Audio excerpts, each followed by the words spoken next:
One Resort, malapit sa Batas Creek. Kung hanap mo ang quick escape from stress at gusto mo ng preskong nature trip, sulit dayuhin ang Agua de Sungwan Spring Resort sa Dolores, Quezon. Simple lang ang place pero sobrang relaxing ng vibe. Parang instant reset talaga mula sa ingay at init ng city life. Ang pinaka-highlight dito ay yung natural cold spring water na sobrang linaw at malamig po.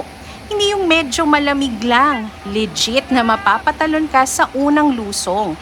Pero eventually, ayaw mo nang umahon kasi sobrang refreshing.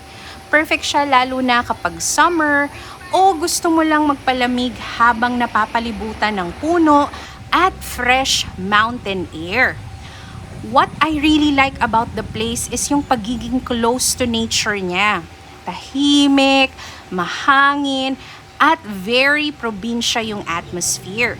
Habang nagre-relax ka sa tubig, maririnig mo lang yung agos ng spring at sounds ng paligid. Talagang napapalibutan kayo ng mga puno at mga halaman.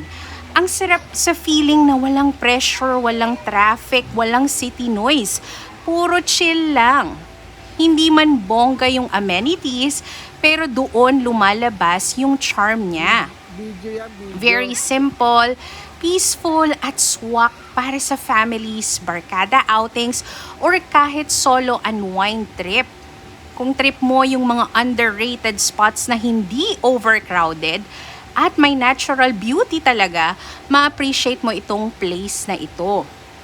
Overall, Agua de Sungwan Spring Resort is one of those hidden gems na babalik-balikan mo kapag gusto mong mag-detox from stress at mag-enjoy sa malamig na spring water habang nakakonect ka ulit sa nature. At meron po silang common toilet. Pwede rin po kayong mag-ihaw. At ito yung kanilang mga cottages. Talaga pong super relaxing na pinakikinggan mo lang yung agos ng water. Malinis din po at malinaw ang tubig.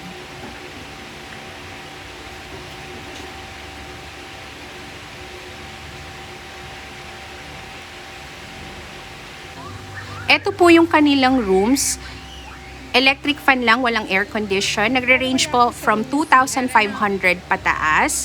At meron din silang private pool na pwede nyong i-rent. At ito po yung mga common toilet. Thank you, Tito Boy, for inviting us. I hope you can visit Agua de Sungwan soon. Thank you guys for watching. Please like, follow, and share!